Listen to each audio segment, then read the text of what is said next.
I love watching Supernanny almost as much as my son loves watching YouTube shorts. Thank you. You see, Supernanny inspires me on this quest, on this journey, on this mission to spread the good that applied behavior analysis can do for you. But I was taken aback when I saw this clip. I'm not kidding with you. I mean it now. Stop it. I'm getting really disgusted. And here's why. If I discipline my child in this way, then I risk damaging that positive, supportive, nurturing environment that I've been working so hard to build. Not only that, the excessive use of punishment could potentially damage the parent-child relationship. I'm not playing. Fine. Now, I'm not saying don't punish your child. What I'm saying is the excessive use of severe punishments could damage the parent-child relationship. It also models negative control techniques. But what is the alternative? What could you do instead? I tried to discipline my son using nothing but positive reinforcement. Did it work? Let's find out. But to get the full picture, we need to understand what positive reinforcement is. Positive reinforcement is the addition of a stimulus, something, anything, following a behavior that then increases the future frequency of that behavior. You can think of it as a reward. Good job sharing. That is an example of positive reinforcement. Verbal praise can be a positive reinforcer, but it's only a reinforcer if that behavior actually increases in the future. So if the behavior does not increase in the future, that's not reinforcement. So there we are. It's a good place to start. So how on earth are we going to use positive reinforcement to discipline someone? I've given up with their behavior because I don't know what to do. What is discipline, and why do we want our kids to have discipline? So I used Google to find out what discipline means. By the way, I like Google. My son has a Chromebook, and that Chromebook has a family app link, which helps me to see how much time he's spending on screens, which I think is great. Anyway, according to Google, discipline is the practice of training people to obey rules or a code of behavior, correcting disobedience with punishment. What about rules? So when behavior is controlled by rules, we call that rule-governed behavior. And rule-governed behavior is insensitive to immediate consequences. So for example, you might develop a rule that says that you're not going to date because you're a single parent. But the immediate consequence is that you will be lonely because of the lack of adult companionship. So that's an example of a rule which is actually insensitive to the immediate consequences. So rules can come from other people. So, for example, my son learned to play FIFA by actually getting rules from watching other people playing FIFA on YouTube. And then rules can also be self-generated. So one example that comes to mind is some years ago when I was in debt, I did the numbers to work out how much money I needed to save to pay off debt. And I developed a rule. And that rule was I had to work at least 70 hours per week in order for me to make ends meet. So that's an example of a self-generated rule. So rule-governed behavior is actually really important, and it's also linked to discipline. You see, you can learn rules quicker than your behavior can be shaped by successively making mistakes and correcting your ways. So basically, by learning rules, you're saving yourself the pain of making mistakes. And that's what we want for our children. Anyway, remember how much my son loves YouTube shorts? Well, the screen time was starting to worry me, especially after contributing to articles like this. So apparently when kids spend more than 180 minutes on social media per day, they are at higher risk of developing mental health issues. And so since discipline is teaching other people to follow rules, I gave my son the rule to spend no more than 30 minutes per day on his screens over the weekend. And then I hoped. Now, the reason why I really like the Google Family Link app is I could see exactly how much screen time my son was having over the weekend. So this was an exact measure, no guesswork. So before I gave my son this rule, he was spending more than 200 minutes of screen time per day over the weekend on YouTube Shorts. Please don't judge me. And then after I gave him the rule to spend no more than 30 minutes looking at screens over the weekend, guess how much time he spent looking at the screens? 230 minutes. It was actually worse. So then I was at a crossroads, and it was this moment. I had two options. Option A, I could resort to punishment. I could make threats, and in fact, I could lock his device remotely. Or option B, to try and find a way to use positive reinforcement to bring about that desired change. And this is the one that I chose.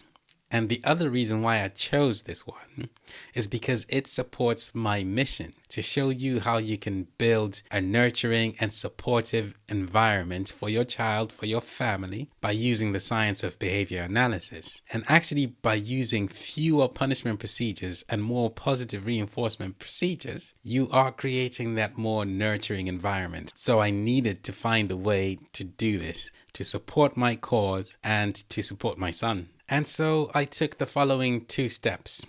And the second step was a pain in the backside. The first thing I did was to do a functional behavior assessment. And a functional behavior assessment is the process of trying to find out what happens before a behavior and what happens reliably following a behavior. And once you know what happens before and after, it gives you an idea, it gives you a clue as to why that behavior happens. And once you know that reason, you can then use the reason or the function of the behavior to create an effective strategy. Now, this is key, it's important, and the reason is once you know a function, you are more able to use positive reinforcement strategies.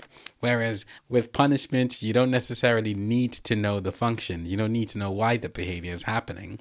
You just want to suppress the behavior. So to complete this functional behavior assessment, I used 3 tools. And the first one I learned about when I was completing my positive behavior support diploma with NHS Wales. And the first tool is the Contextual Assessment Inventory. And this is a rating scale questionnaire that helps you to identify what happens right before the behavior. You can think of it as identifying triggers. And when I completed this questionnaire, I found 2 very interesting things that I had not taken account for. I mean, when I look back, it seems obvious now. But at the time, I didn't even realize. So the 2 things that I found were, number 1, boredom. So boredom was a reliable predictor of my son jumping on social media or jumping onto his screens and using his screens. Number 2, fighting with his sister. So following an argument or a fight with his sister, my son would then go and use his screens. And I'll show you how to use this information in just a bit.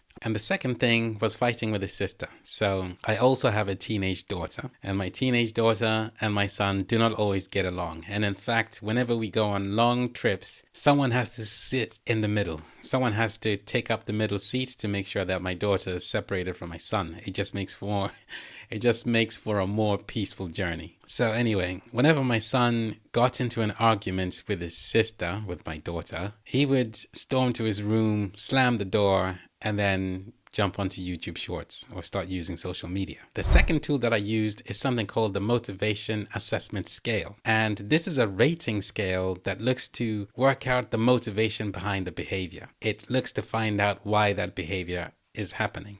And in fact, all behavior happens for 4 reasons, broadly 4 reasons or 4 categories. And the first category is sensory. Do you remember ever rocking on your chair in class? That was sensory stimulation. That was the reason for that behavior. Sensory. The second reason is escape. Now, have you ever gone to the bathroom, locked yourself in the bathroom just for some peace and quiet? That's escape. And then the third one is attention. Now, when I was in high school, I had a crush on a girl, and somehow I ended up in a disagreement with this girl. And so what I decided to do was to put on my best outfit the next opportunity I got. But the reason for that behavior of putting on my best outfit was to try and get her attention. That's the third reason, attention. That can be a function of behavior.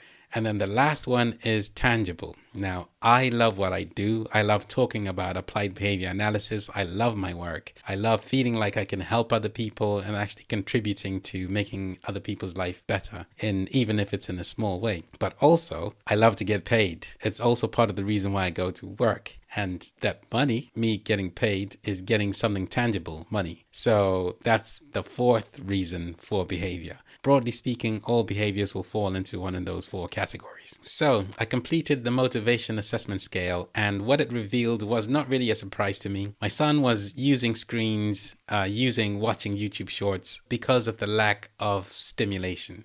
He was bored. That's why he was using the screens. Now, I could use punishment. I could just jump in there and punish my way out of this without actually meeting this need of mental stimulation or sensory stimulation. What do you think would have happened if I just used punishment? And then the third tool that I used is something called a functional assessment interview. So this is a questionnaire, lots of questions on it. It takes about 45 to 90 minutes to complete. And it's looking for patterns or the reason. It helps you to develop a hypothesis of why the behavior happens. It gathers information about the things that may be influencing the behavior. And actually, when I completed this, it revealed something that I hadn't noticed. And that was my son was using screens usually between 6 a.m. and 10 a.m. and then between 5 p.m. and 9 p.m. So, step 2, based on this information and new perspective, I designed an intervention and did the following 3 things. Number 1,